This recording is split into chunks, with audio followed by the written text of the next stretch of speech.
Looks like we made it. That's pretty good.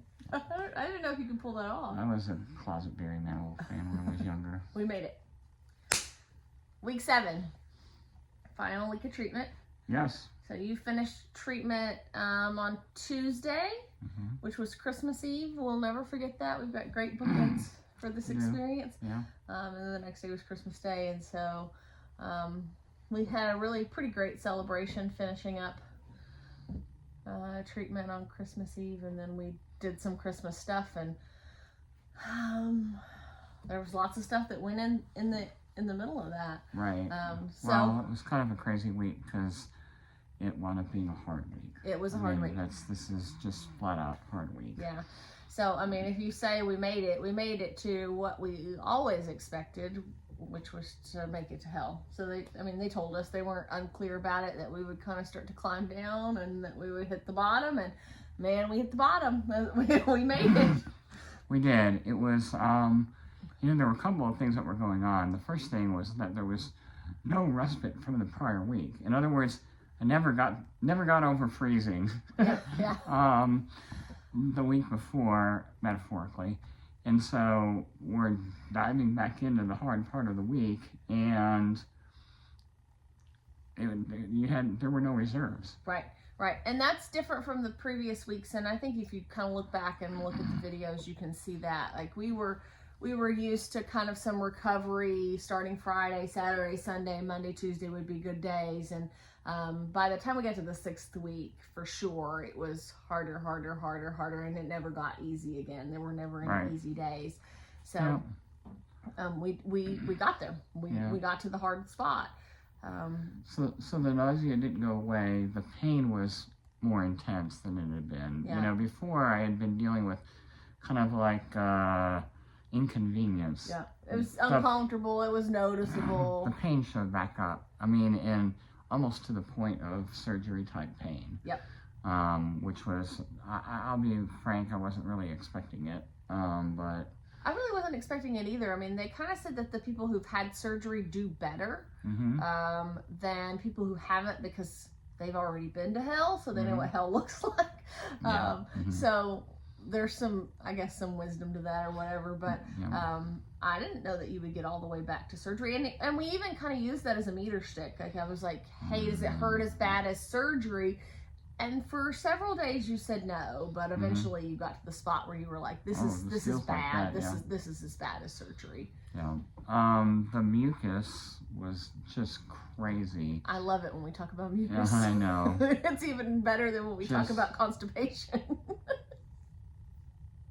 It's not what you think. It's not what you think, man. Dad jokes galore. Dad jokes galore. Yeah. So, the mucus was really intense. I cannot explain how much mucus I had and how goopy it was. Yeah, I mean, and that makes sense. That's your body's way of protecting yourself. I mean, if there's something, when we get a cold, our body's like, there's something wrong in here. I'm gonna coat the throat and protect it. Your body's doing the same thing. There's something very wrong in here. I'm gonna keep making mucus in order to make it go away. But the mucus is challenging. And can we just pause for a second and talk about my journey with mucus? Oh, sure, absolutely. I mean, and we may even have to subtitle this. Week 7.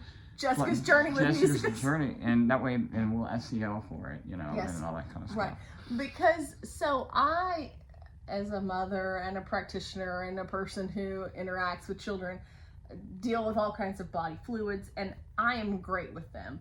I can deal with really anything, all of the things. I'm not going to name them, but I am fine with all the things that come out of a human. You just execute on them. They're fine. Whatever I have to clean up, it's fine. But like mucus is it just undoes me. I just cannot handle it. And I'm like, well, of course it's the mucus. Of course it is. So we have, of course it's the narrows, and of course it's the mucus, and that's a completely different story. But I really have had when you did your surgery, you had like a suction thing, and I had to deal with that, and I'm like, oh, I'm gonna have to grow Figure up, this one. grow up, Gonna have to figure out this one figure out how to deal with mucus. So I'm proud of my mucus journey personally. Lord knows you should be. I know I've done such hard work. Anyway, the pain was hard. The mucus was hard. Nasty. And then the other thing that happened was my ability to eat other stuff has gone completely. I mean, I can have a couple of sips of a yogurt, can have a couple of sips of a protein drink, I can take my pills, I can drink some extra water. So I don't want to lose my swallowing, and that was the deal I made, you know, when we did this prophylactic G-tube, which showed up at the right dang time. And so I've been able to feed, you know, X number of boxes, four boxes a day, and that's, you know, that's about 1,800 calories. Maybe need a you know, a couple hundred more kind of thing to kind of maintain my weight. So, but it just went goodbye. Yeah, and your weight loss overall has been about probably 18 pounds in the whole process. Well, that's what this. Yeah, it went up, and then it went down, and then it went up, and then it's gone down again. So, from my highest weight, we're about 18 pounds. Yeah. So you carb loaded. In the early days, we knew, you know, after surgery you lost a little bit, and then we knew you were going to lose again, and so, man, you went to town. I lost a lot after my surgery. Yeah, about 15 to 18 pounds then. And then we put some additional weight back on, and then we've lost that weight and just a little bit more. Yeah, So, all right? Yeah, you've done a really good job with your weight overall. Doctors are happy with that. You had to work really hard at kind of keeping those calories going. But it did get really hard. Got really hard in week 7. It did, but it's supposed to. Yeah, it's supposed to. It got hard in the way that was expected. It was, and I think we've hit our bottom. And I hope so. I hope so. You know, they told us Saturday or Sunday, and it's only Friday. Yeah. So we're a little, you know. I'd like to be done with the mucus. I would too. Personally. We'll see whether what they gave me for that works. Yeah. We'll tell you more about that later. Yeah. We got some new meds, and we'll tell you about them next week because we'll be able to report on how well they work. Yeah. All right. We did it. We made it. You know, it's a good thing I did that because otherwise I'm going to have to call you Sherry Manilow.